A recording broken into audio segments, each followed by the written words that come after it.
Guys আসসালামু আলাইকুম।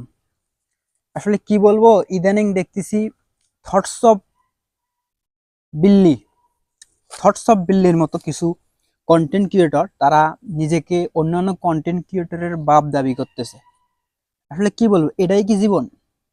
এই যে আমার পিছনে দেখেন তো বাঁশবাগান, এটা কিন্তু আমার বাঁশবাগান। আমি এখানে বাঁশ চাষ করি, বাঁশ চাষ করে বিক্রি করি। এইটা হচ্ছে আমার একটা প্রজেক্ট। দেখেন, এটা কিন্তু একটা প্রজেক্ট। এই যেটা বাঁশবাগান, এটা কিন্তু একটা প্রজেক্ট। আমি এখান থেকে কিছু টাকা ইনকাম করি। সেটা কি গুগল থেকে কপি করা কিছু লেখাকে 1,000 টাকা দিয়ে কেনার জন্য? আমার কি টাকা এত পরিমাণ বেশি হয়েছে যে আমি গুগল থেকে ট্রান্সলেট করা কিছু জিনিস 1,000 টাকা দিয়ে কিনবো? হ্যাঁ, কিনতে পারে, তার কিছু ভালোবাসার মানুষ আছে, তারা কিনতে পারে। কিন্তু আমরা যেটা হালাল ভাবে উপার্জন করি, এই যে দেখতে পাচ্ছেন, এই যে প্রজেক্টটা, এই বাসগুলো কি এমনি হয়েছে? একদিনে হয়েছে? না, তিলে তিলে গড়ে গড়ে হয়েছে। 2-4 বছর 5 বছর লাগছে এই বাঁশ বাগান করতে আমার। তো এইটাই আসলে কোনো কিছু সস্তা না।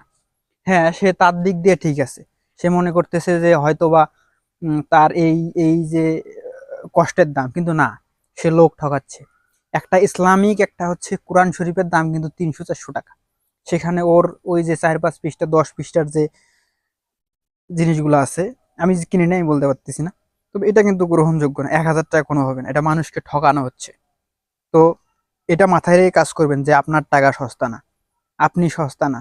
2-4টা লাইন বললাম, একটা মনে করেন মানুষের কপিরাইট করা ভিডিও, কপিরাইট করা সাউন্ড কপি করে আমি ইউজ করলাম, এটা আসলে গ্রহণযোগ্য না। ধন্যবাদ।